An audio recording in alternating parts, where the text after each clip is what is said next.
여호수아 9장 16절부터 27절까지 말씀이 살아계신 우리 하나님의 말씀입니다. 한 절씩 교독하고 27절은 합독하도록 하겠습니다. 그들과 조약을 맺은 후 사흘이 지나서야 그들이 이웃에서 자기들 중에 거주하는 자들이라 함을 들으니라.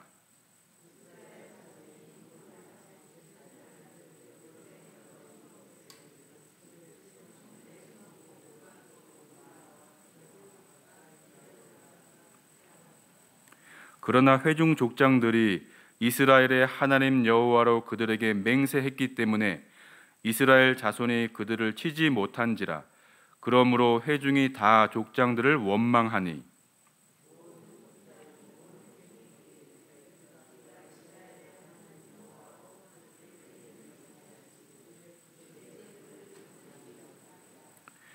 우리가 그들에게 맹세한 맹약으로 말미암아 진노가 우리에게 임할까 하노니 이렇게 행하여 그들을 살리리라 하고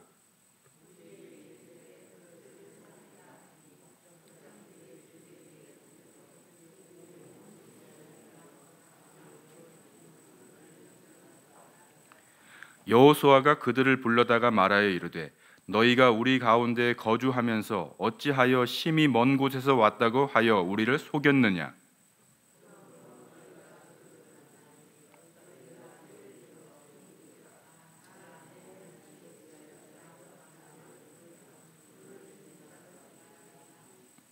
그들이 여호수아에게 대답하여 이르되 당신의 하나님 여호와께서 그의 종 모세에게 명령하사 이 땅을 다 당신들에게 주고 이 땅의 모든 주민을 당신들 앞에서 멸하라 하신 것이 당신의 종들에게 분명히 들리므로 당신들로 말미암아 우리의 목숨을 잃을까 심히 두려워하여 이같이 하였나이다.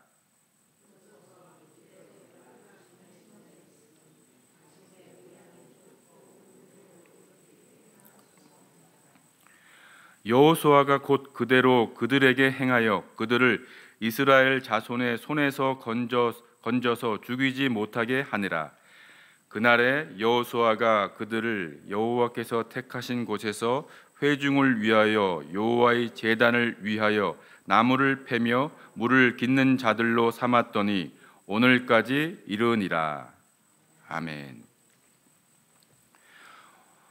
오늘 이 아침의 말씀은 창의적인 해결책이라는 제목으로 살아계신 우리 하나님의 말씀을 대하도록 하겠습니다. 이스라엘 군대가 조약을 맺었습니다. 기브온 주민과 조약을 맺었습니다. 기브온 주민들의 위장술에 속았죠. 바로 근처에 살고 있었는데 더 멀리서 살고 있다고 이렇게 속여서 조약을 맺었습니다. 여기서 조약이라 하면 상호 방위 조약 이런 거 같지만 사실 그런 거 아닙니다. 일종의 보호 조약 같은 겁니다.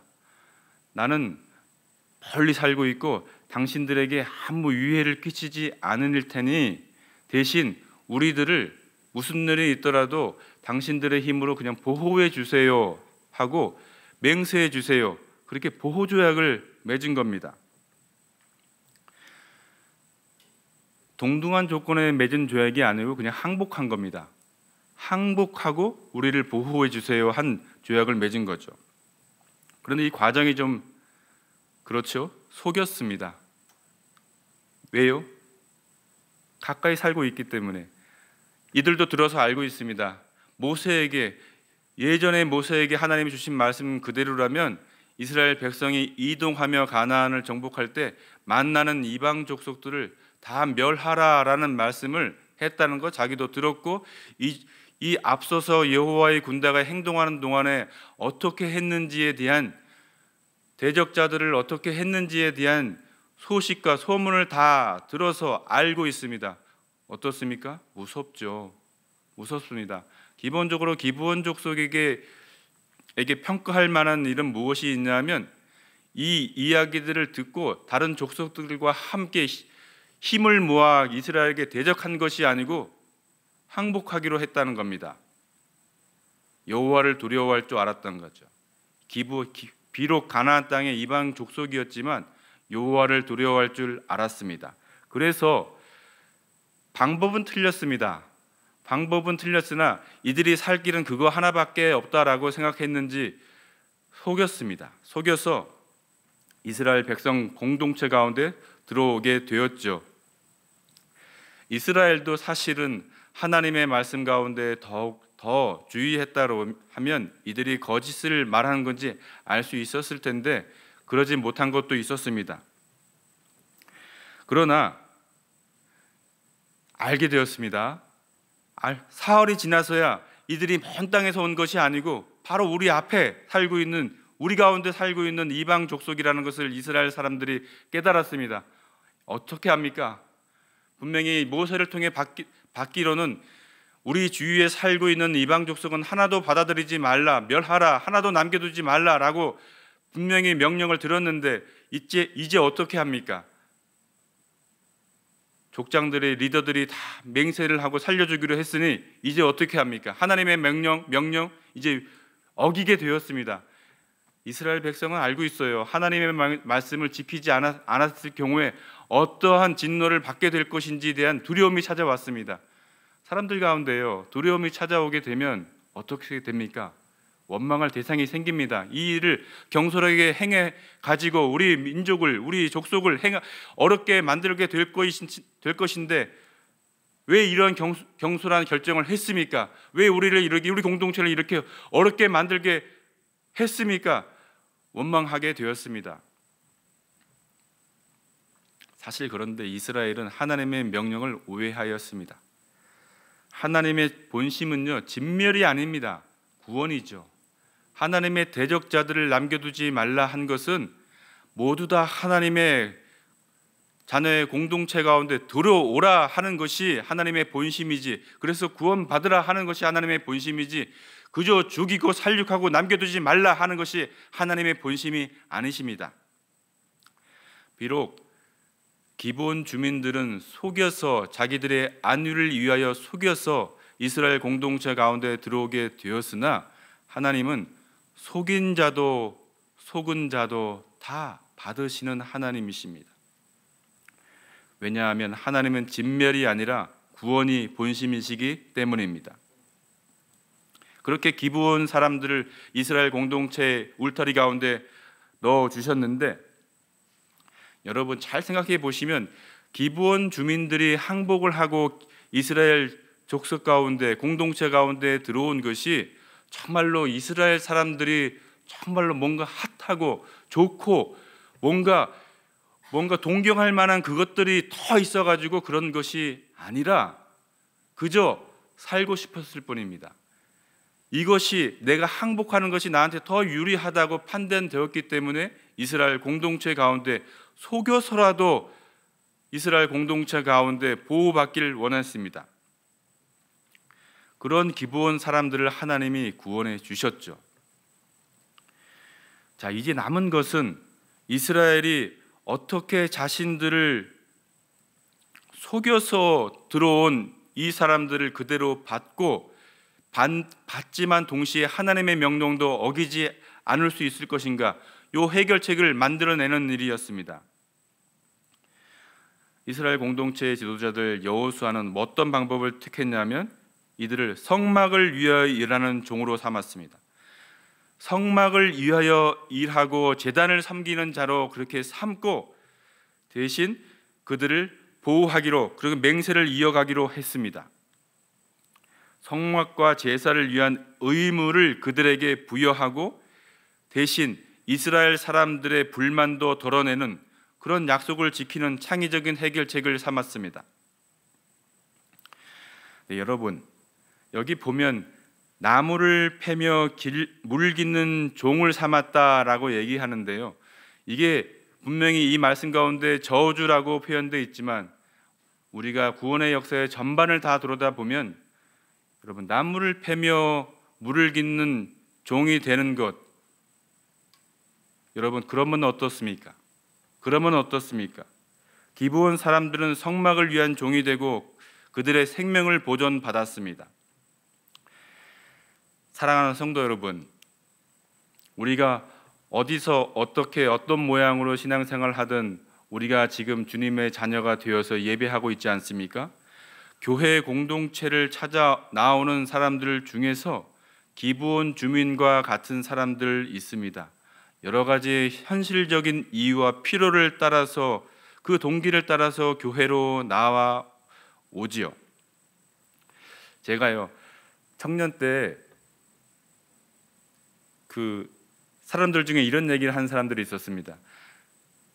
그 남자들 결혼하고 싶으면 여자들 교회에 많으니까, 자매들 교회에 많으니까 그 자매들 만나고 싶으면 교회에 나가라, 이런 얘기를 하는 사람들이 있었습니다. 요즘도 그런 얘기 하는지는 모르겠습니다. 요즘은 하도 시절이 많이 바뀌었지만 그렇게 얘기하는 사람이 있었고요.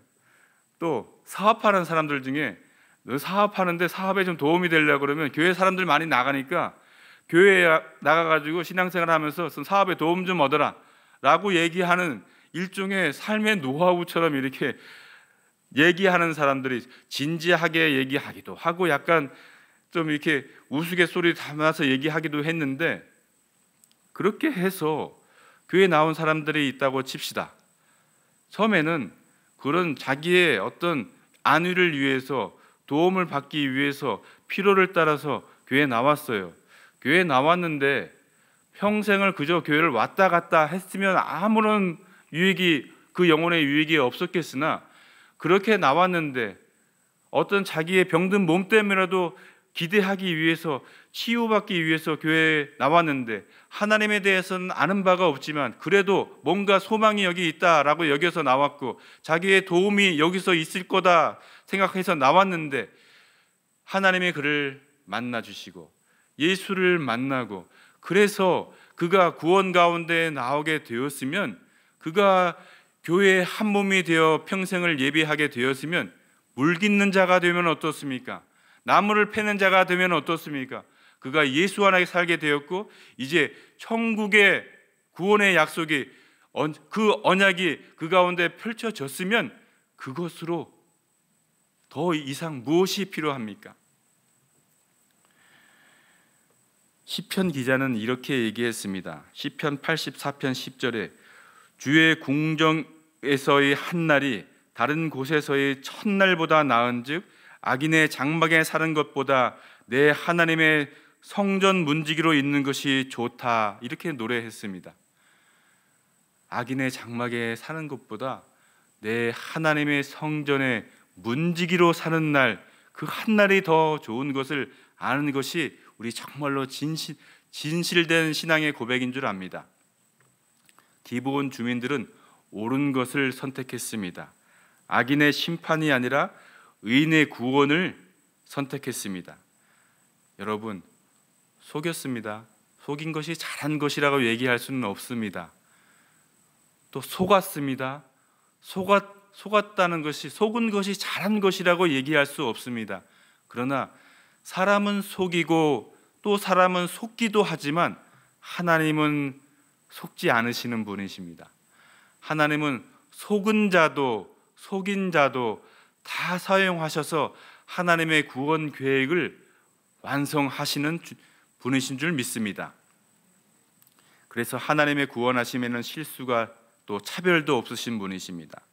우리가 돌아보십시오. 우리가 다 어떻게 신앙생활을 시작하게 되었는지, 어떻게 교회에 나오게 되었는지, 내가 지금 무슨 일을 하든지 상관없이 하나님을 제대로 만났으면, 하나님을 제대로 만나고 예수 그리스도가 내 안에 있어서 하나님의 그 보호하심 가운데 살기로 마음을 결정했으면 우리의 영원한 언약이 이제 우리 가운데 선물로 심겨진 것입니다.